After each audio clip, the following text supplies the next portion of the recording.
Хот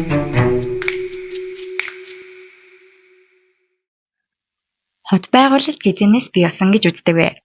Та өмнө нь Месопотами, Вавилон, Тигр, Ефрат мөрний талаар хаана ихтэй сонсож байсан баг. Судлаачид анхны нийслэл хотыг манай эртний өмнөд 4000 онд бий Ур хот хэмээн үздэг.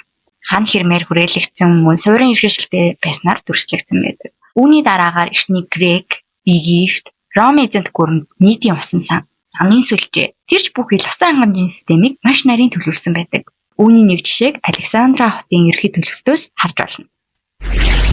Эдгээр хотууд нь яагаад хот төлөвлөлтийн шинжлэх ухааны түүхэнд тэмдэглэгдэн үлдсэн бэ гэж үү? Соёл иргэншлийн хөгжлийн үйл явцдаа философи, урлаг, шинжлэх ухаан, инженерчлэл, архитектур болон шашны зан үйлийн тогтсон журмуудыг тэмдэглэн үлдээснээрээ дэлхийн хот төлөвлөлтийн үүслийн онцгой ач холбогдолтой үлдсэн гэж үздэг. Харин одоо орчин үеийн хот байгуулалтын сэдэв рүү үсэрцгээе. Аж үйлдвэрийн хувьсгалын 90 үе 19-р зуунд эдийн засгийн үйл ажиллагаа идэвхжиж үйлдвэрлэл өссөн боловч хотын нөхцөл байдал доройтож эхэлсэн. Агарын бохирдол, хөр усны үнэр, эрүүл ахуйн тайвгүй орчин зэрэг нь хүний эрүүл мэндэд сөрөг нөлөө үзүүлж эхэлсэн. Та Европын бүхэлдэн тойрсон хар тахлын талаар сонсч байсан л үсттэй. Ийм гашуун туршлага дахин давтахгүй тулд аж үйлдвэрийн хөгжлийн үед хотын амьдрах нөхцөлийг сайжруулах хэрэгцээ шаардлага урган гарч хот төлөвлөлтөд шинэ эрх зүйн зохицуулалтууд гарч ирсэн. Бидний амьдрахад хамгийн таатай гэж боддог улсуудч хөгжлийн энэ үе шатыг давсан гэж төсөөлж байсан уу? Аж үйлдвэрийн эр үед хамгийн чухал үйл явдлуудыг он цагийн дарааллаар харуул.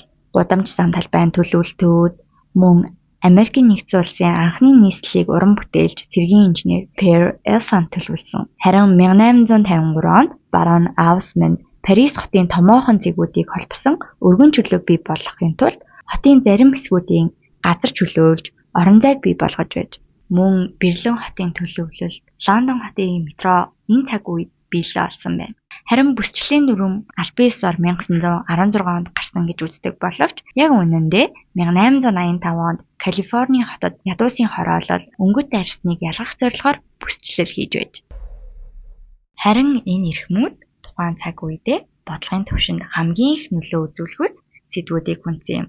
Жишээ нь аж үйлдвэрийн хувьсгалаар хот суурин газар хурцтай өсөж нэмэгдэх болсон тул хүн амын механик өсөлт нэмэгдэж байж. Ингэснээр хотын эдийн засаг хурцтай өсөж, энэ талаар Йоган Генер хэмээх хэрхэм бодлогын байрны бичиг боловсруулж. Харин ажилчдын амьдралын хүнд хэцүү орчин нөхцөлийн талаар 1845 онд Фредрих Энгельс номоо хэвлүүлсэн байдаг. 1887 онд Ser de Ildefonso Спаний Барселон хотын хөгжлийн ерхий төлөвлөгөөг боловсруулсан. Энэ нь хотын ирээдүйн төлөвлөгөөний зураглал юм. 1876 онд хотын эрүүл мэнд болон орон нутгаас хот руу шилжигсдийн социологийн судалгаа, харин 1889 онд хот төлөвлөлт урлагийн зарчмуудын хугагдсан.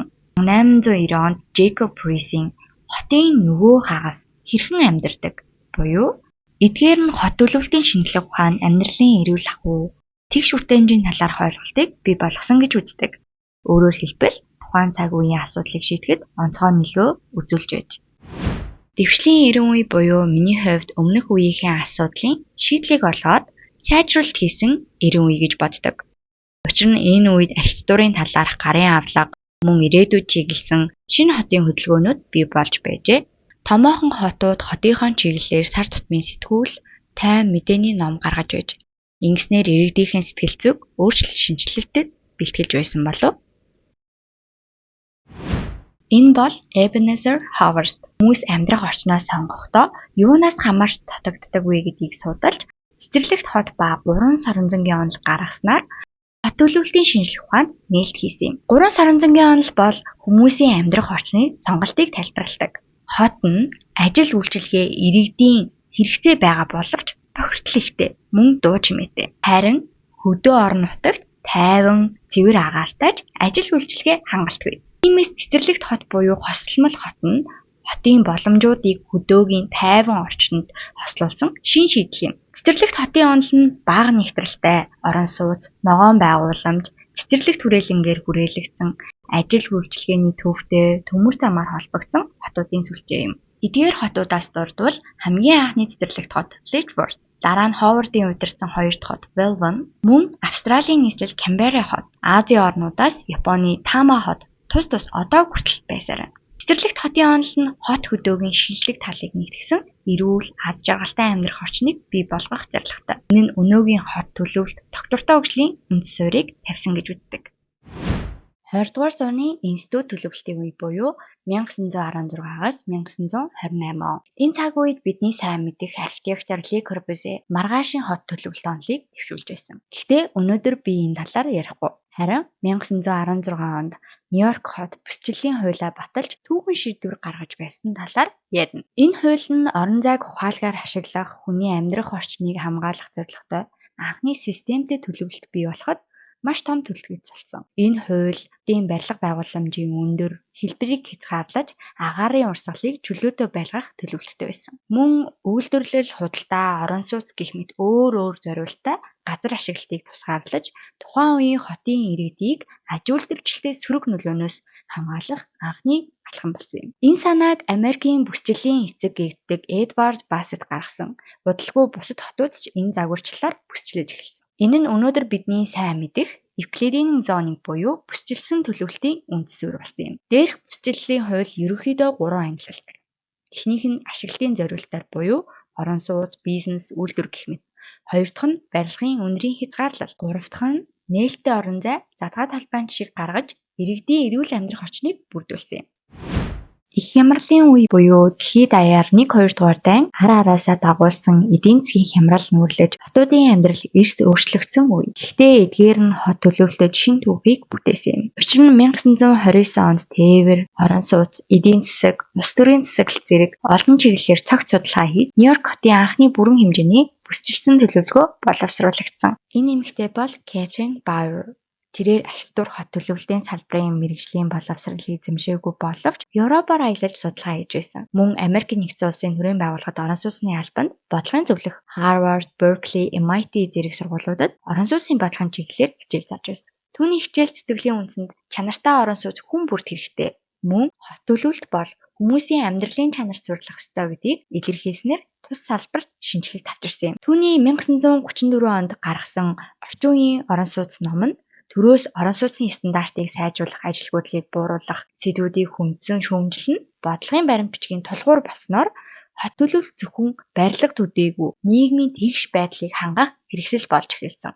Энэ үед Frank Lloyd Wright хувийн сууцтай хот буюу Brodecker City-д өөрийн загваруудын хаусыг төлөвлөж байсан. Энэ цаг үе төвчлийн иргэн үеэс ялгаатай нь улс төр болон нийгмийн хүчин зүйлтэй маш их анхаарч байсан үе. Жишээ нь Radburn хот 1929-оос 1930 он. Нью Жерси мужид одоо хүртэл дүүрэг хэлбэрээр байгаа бөгөөд цэцэрлэгт хотын зарчмаар төлөвлөгдсөн. Автомашины хөдөлгөөний тусгаарласан удамжууд, ногоон бүс мөн орчин үеийн дэд хүчтэй хороолол байсан юм.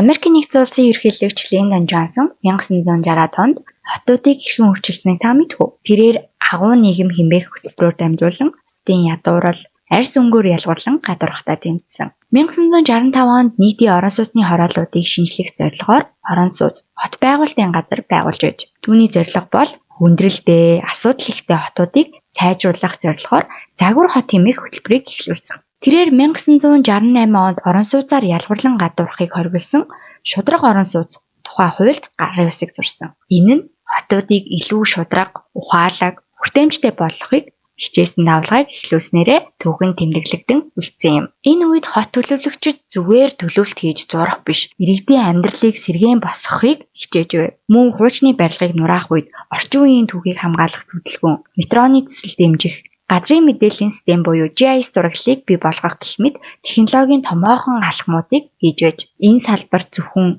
хот төлөвлөлт, барилга байгууламжийн тухай биш, харин шудраг ёс, тэгш хүртээмжийн талаар бодлого хэрэгжүүлж байснараа улс төрөөр дамжуулан хот төлөвлөлтөд томоохон дэмжлэг үзүүлсэн юм. 1970-ад он гэхэд үйлдвэр автомашинаас шалтгаалсан агаарын бохирдол маш өндөр түвшинд хүрч хүний эрүүл мэндэд сөргөөр нөлөөлж байсан. Хотуудын бохирдол, хяналтгүй тэлэлт, өсөлт нь хот төлөвлөлтийг шин чиглэл рүү чиглүүлсэн байгаль орчны эрен үе юм. Тиймээс 1970 онд үндэсний байгаль орчны бодлогын тухай хууль гаргасан. Одоо ямар ч том төсөл байгаль орчинд ямар нөлөө үзүүлэх вэ гэдгийг маш сайн анхаардаг болсон.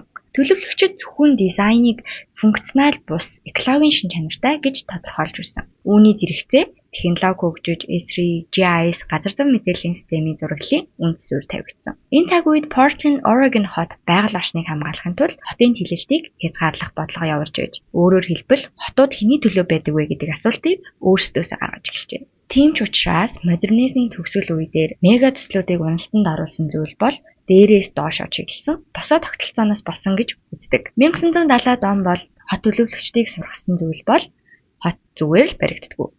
Энэ бол экосистемийн нэг хэсэг гэдгийг ойлгуулсан юм.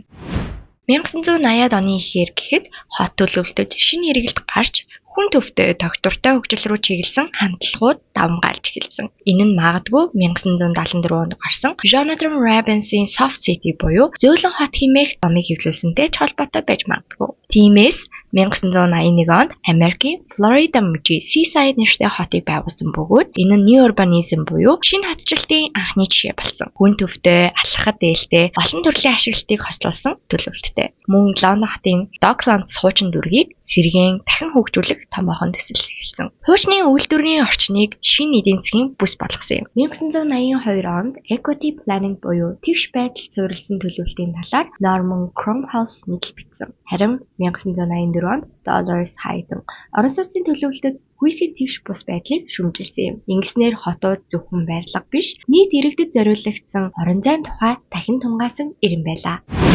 1980-ад оны дунд үеэс хотууд тогтвортой хөгжлийн эр үе рүү орсон. 1987 онд Брютландын илтгэл тогтвортой хөгжлийн тодорхойлолтыг гаргаж байгууллагууд байгаль орчныг голчлон үзэж эхэлсэн. Мөн энэ цаг үед 1990 онд Percy Hill, Leonie Sanderk гэх судлаачид оролцоонд суурилсан олон нийтэд нээлттэй төлөвлөлт хийхийг уриалж байд. Мөн даяарчлагдсан хот онолоор дэлхийн эдийн засгийн төвүүдийг тодорхойлж тогтвортой ирээдүйг төлөвлөхөд томоохон хувь нэмэр оруулсан юм. 1992 онд экологийн унал мөр гэх ойлголт аль биесээр бий болдод байгаль орчны нөөцөд хэрхэн нөлөөлж байгааг хэмжих аргачлалуудыг гаргасан. Мөн энэ цаг үед ногоон барилгын пассворчлалтай болж байж. Ингээд бичлэгийнхээ төгсгөлд сонсогчдоос асуухад бид одоо хаана байна вэ? Бид хаашаа чиглэж байгаа вэ? Бид тэнд хэрхэн очих вэ гэдэг асуултыг танд үлдээе. Таалагдсан бол subscribe дараарай. Энэ хүртэл үзсэн танд баярлалаа.